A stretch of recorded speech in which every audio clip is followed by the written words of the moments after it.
All right, let's talk about something I think we've all felt. It's that really frustrating, kind of nagging feeling, the guilt that shows up the second you try to do nothing. You know exactly what I'm talking about, right? You finally sit down, you're ready to take a break, your body is just screaming for a little bit of rest, and then that little voice in your head pipes up. It starts whispering that you're being lazy, that you're a slacker. Well, I'm here to tell you that feeling, it's not a character flaw. You're not lazy. It's actually a form of mental conditioning. So, how do we get to the bottom of this? Here's our game plan. We're going to break down exactly where this guilt comes from, and more importantly, how to start letting it go.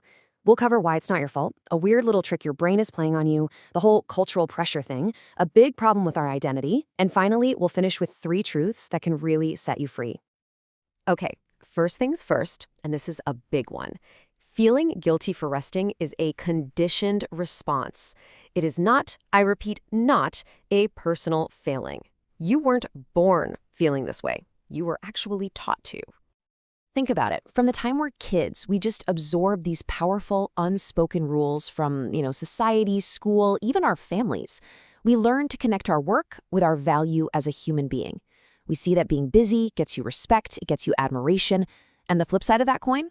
We're taught that rest is just wasted time you could have spent being productive. So, because we've got this programming running deep in our minds, the simple act of doing nothing can actually set off an internal alarm. It's wild. Your brain, which has been trained on all these rules, sends out this signal that something is fundamentally wrong, that you're breaking some kind of cosmic law of success. It literally goes into panic mode. And what's really fascinating here is that this isn't just a societal thing. It's actually got deep, deep roots in our biology. Turns out, this feeling of panic is also hardwired into our brains by a super ancient, totally outdated survival program. Just stop and think about what your brain is actually for. Its number one job above everything else is just to keep you alive. Its prime directive isn't making you happy or fulfilled. It's all about making sure you survive by spotting and dealing with threats. So this is where we can see the really primitive logic our brains are still running on. For our ancestors, right, to stop working, to stop hunting or gathering or keeping an eye out for predators, that was inviting real danger. So the brain cooked up a very simple equation: busy equals safe, rest equals potential danger. And even though you're just chilling on your couch, your brain can still read that stillness as a threat. So we've got our own internal conditioning, and we've got this ancient biological program humming along. And then piled right on top of that, we have these powerful external forces from our culture that are just constantly hammering home this feeling of guilt. Oh, this one. We've all heard this, haven't we? This idea that rest isn't a basic human need, like, breathing or eating. No, it's treated like a reward that you have to earn through hard work. Finish your to-do list, then you can relax. You haven't done enough today to deserve a break. That message is everywhere. And what this belief does is it traps us in this brutal, unwinnable cycle. When we try to rest, we feel guilty. So what do? We push ourselves to work until we're completely burned out. There's just no middle ground, no room for peace. You're either feeling guilty for not working, or you're exhausted from working way too much.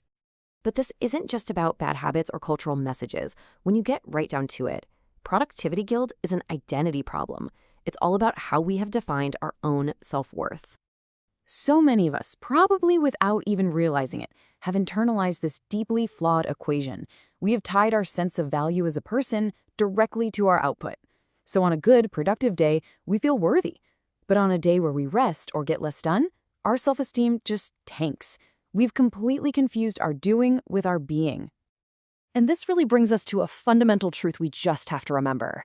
You are not a machine. You're not designed for constant, nonstop output. You are a human being.